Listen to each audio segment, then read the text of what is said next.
Hey everybody, this is Perch, and we've got another viewer question here regarding Batman fatigue, something I think a lot of people are feeling right now, but let's read the mail and answer it. I'm doing about, I don't know, when I sit down, I do about 5-6 videos at a time, kind of crank them out. It's a good hour and a half of talking, and then, throw them into this giant folder, forget about them, a couple months later, come back, process, put it out. That's how a lot of this stuff goes. I've taken to tagging things that I think are a little bit more sensitive and doing it there. The only really stupid thing I'm doing is I'm working my inbox at this point top down, which is really the only way to manage it. But there's going to be some people who sent me a question a year ago that are going to be super surprised when they get a video a year from now. That's it's exciting. It's exciting stuff for all of us. Anyway. This email says, "Hey, Perch, I hope you're doing well. I'm a big Batman fan. I love the character and his stories and always will. However, I'm starting to get Batman fatigue. DC makes endless Batman books, and I feel like the quality is starting to suffer. Not to mention that DC has so many cool characters I'd like them to focus on, like Vixen or Mr. Terrific, but it just seems that DC is hellbent on burying them and all the other DC Universe characters. I love Batman and his place in the universe, but it's just too much. Do you think there will be a drop in Batman titles in the future because of Batman fatigue? Also, I'd love to see you and Joe do a retrospective on Batman the Cult. Oh, God, Batman the Cult's awesome. All right. Sorry, I should finish the mail. Or Arkham Asylum, your retrospective Batman City of Crime inspired me to buy the deluxe edition. Thanks, and I hope you're having a great day." So first of all, Batman City of Crime, absolutely an incredible comic. And if you have a chance to get your hands on the deluxe edition, go forth, get that right now. That's some amazing stuff. So definitely Batman City of Crime, wonderful. That retrospective is up. Batman the Cult is, that is a great comic. It's, again, a very different take on Batman. Really killer art, some really cool stuff in there. I do like Arkham Asylum as well. That's the Dave McKean, really solid book. But Batman the Cult is one of those I never hear mentioned. It's just a great story. But to the crux of this email, there is Batman fatigue. Absolutely. DC is in this place right now where Batman sells well with minimal advertising and minimal effort after the comic has been made. So they can roll out a new Batman book and it's going to find its way on the shelves. A lot of retailers are going to purchase it purely because it's Batman. They just order all the Batman stuff. They're going to order a little higher because it's Batman, and nobody's really going to think about it. It's the best way to, man, people are going to hate this analogy. It's like toilet paper in the sense that, there's many different types of toilet paper. I always discover this when it's my job to go buy toilet paper at the grocery store, and I sit there and I look at this long row of double ply, triple ply, 4-ply, 50-pack, 6-pack scented, something that's actually going to tickle your balls when you wipe. I mean, just all the different features. And I'm like, I don't know. Should I go for the cheapest? Probably not, because then that's the sandpaper edition of toilet paper. Nobody wants that.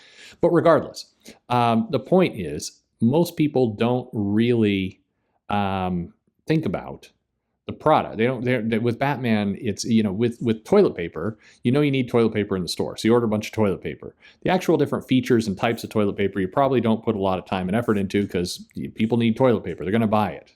If they don't have toilet paper, they're in a world of pain. So, you're going to buy it. So a lot of grocery stores don't spend a lot of time thinking about whether to stock toilet paper or not. They just order it and they try and get a variety of it, and that's what you got. Batman's very similar. Batman is a title where everybody knows Batman. That is the flagship character. Batman's cool. Batman has a movie coming out. Who doesn't love Batman? There's a Batman Day. Retailers have been kind of trained that Batman's going to do well for them pretty much no matter what happens. And so that's where we've landed with this character. Now, the challenge with it all, of course, is that if you do this too much, you're watering down the overall property. And Batman sold really well and has been selling really well for the last couple of years. And in the last 10 months or so, DC's really ramped production on a lot more Batman.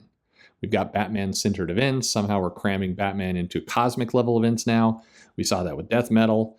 And then now we've got all these, both series and limited series and spin-off series and the Batman family and all this other stuff. And this is all heading to a bad result. People like yourself who do like Batman, who legitimately like reading these stories and enjoy it, can't keep up with all the Batman. And as soon as they come to the conclusion of starting to pick and choose what Batman to buy, it immediately destroys the toilet paper game, for lack of a better word. If you have people who are coming in there and starting to be selective about what they're buying, it means the overall market is going to start to suffer. What DC wants and what they should be shooting for is what's the exact right amount of Batman so that people don't think about it too much and just buy it. The more you have lots of different Batmans rolling around, alternate universe Batmans, all this Black Label Batmans, Batman with a penis, Batman without a penis, Batman who's in a homoerotic relationship with the Joker over here, Batman that's, a tree monster over here. The more you do that, the more people are going to stop, pause, and consider their purchase. As soon as they stop, pause, and consider their purchase, you've eroded this, can't miss character that you used to have. This was definitely the case for the X-Men back in the, in the 90s. They were just pumping out, and not even to the level of now. That's kind of the goofy part. But in the 90s, they overexposed the X-Men. Wolverine was just tossed into everything. And for a while, if you threw Wolverine into a book as a guest star, it sold more. The sales doubled. Easy peasy.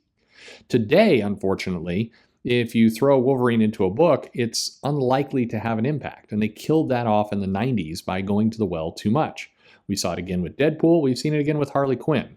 If you overdo it, then people start to contemplate whether they want to buy it or not. And as soon as they do that, you're going to start losing sales. I do think it's an absolutely terrible move for DC not to be doing more to build up some of these other characters. Now, in a way, they could bring back something they hadn't before, where you have Batman and a character who's not Superman, a character you're looking to elevate in a book together. You could do it that way. You could utilize Batman's villains. So, make a Mr. Terrific comic or a Vixen comic, and Vixen is going up against, the Penguin, or for whatever reason, Vixen has to go through a gauntlet of Batman villains. You could do it that way. There's a couple different ways you could do it, but it is really important that you start to put more of a spotlight on cool characters, other characters besides Batman, even if it means in the short term, you make a little bit less money because you're at risk of destroying your cash cow. In fact, I think they've already tipped it over, and I think they're on the descent. We just aren't necessarily seeing it yet. Tynion's wrapping up his run. We've been building up to Fear State. We've got all that kind of stuff going on. But I think 2022 is going to be rough on Batman because they have eroded a lot of the specialness of what that character is. And customers are now pausing and thinking, do I want to buy this? You can only do too much with Batman. I did this other video, and I still think it's true. Too many legacy characters, too many family characters, it cheapens the overall pot. How many Superman characters do you need? How many Wonder Woman characters do you need? How many Batman characters do you need? If you take just those three, I think you've captured at least 80 to 90% of what DC's putting out, leaving the other 10% for 100 other characters. It's not healthy because at some point you need to lean on and rely on some of those characters. But now here's where we're at, and it's a glut of too much. So I hope DC does pull back. I do think they need to be at least a little bit more conscious. And what's funny is pulling back doesn't mean like going back to one title or two titles. I mean, it'd be great if DC could pull back to 10 Batman titles a month. That would be amazing. If they pulled back to 20 and Batman or Batman family titles a month, that would still be a reduction.